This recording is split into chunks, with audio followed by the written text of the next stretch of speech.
Hello everyone, I hope you look great. इस video में अपनी इंटर्नशिप की बात करूंगा कि मेरे को अपनी पहली इंटर्नशिप कैसे मिली और अभी क्या चल रहा है इंटर्नशिप में। तो ये सारी चीज़ों से रिलेटेड मैं बात करूंगा। वीडियो ज़्यादा लंबा नहीं होगा बिकॉज राइट नाउ अभी मेरे को सिर्फ एक ही हफ्ता हुआ है इंटर्नशिप करते हुए, तो मैं सिर्फ उतना ही आपको बता पाऊंगा इस वीडियो में। तो the company which I am working is Nova Texet. तो उसके रिक्रूटमेंट के लिए मेरे को एक बेसिक इंटरव्यू हुआ था। तो इंटरव्यू में जो बेसिकली मैंने क्योंकि एमएल इंटर्न अप्लाई किया था, मेरे को मशीन लर्निंग से रिलेटेड क्वेश्चन पूछे गए, मुझे आर्टिफिशियल न्यूरल नेटवर्क से क्वेश्चन पूछे गए, सीएनएन से रिलेटेड क्वेश्चन पूछे गए और ट्रांसफॉर्मर से रिलेटेड क्वेश्चन पूछे गए।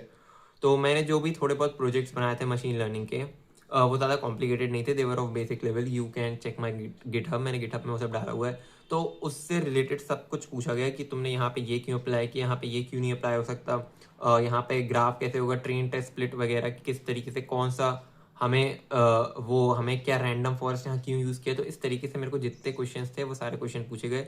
इसके अलावा जो थ्योरी बेस्ड मेरे को सीएनएन की थ्योरी पूछी गई, आरएनएन की थ्योरी पूछी गई, ट्रांसफॉर्मर्स की थ्योरी पूछी गई। तो ये सब चीज़ें मुझे आती थी, तो ये सब चीज़ें मुझे। So was the interview tough? No, it was tough, but ऐसा है कि अगर आपने कोई भी प्रोजेक्ट बनाया, you should have in depth knowledge of it. आपको हर एक चीज़ पता होनी चाहिए। You should be able to explain your project completely. और आपने कुछ भी इसमें यूज़ किया है, लाइक अगर आपने इसमें रैंडम फॉरेस्ट यूज़ किया तो why did you use random forest, random forest के पैरामीटर्स क्या हो सकते हैं, अगर आपने कोई ग्राफ यूज़ किया तो ये वाला ग्राफ क्यों यूज़ किया, आपको सब कुछ पता होना चाहिए उस चीज़ के बारे में। जैसे मैं सीएनएन की बात करूँ तो सीएनएन में आपको पूरे टेक्निकल टर्म्स पता होना चाहिए, like what is STRIDE, what is padding, what is pooling, ये सब आप पूछा गया था और ये सब चीज़ें आपको बननी चाहिए। तो बस इंटरव्यू के थोड़े दिन ही बाद ही जो भी फॉर्मेलिटीज़ रहती हैं एज एन कैंडिडेट, जब आप किसी कहीं पे भी इंटर्नशिप जाते हो, आपको अपनी जो डिटेल्स देनी रहती हैं वही बस मुझे डिटेल्स देनी रही एंड माई इंटर्नशिप स्टार्टेड। तो अब इंटर्नशिप के अंदर की अगर मैं बात करूँ तो in the first few days सिर्फ हमें कम्युनिकेशन स्किल्स और वो सब बताया गया, like the policies of the company.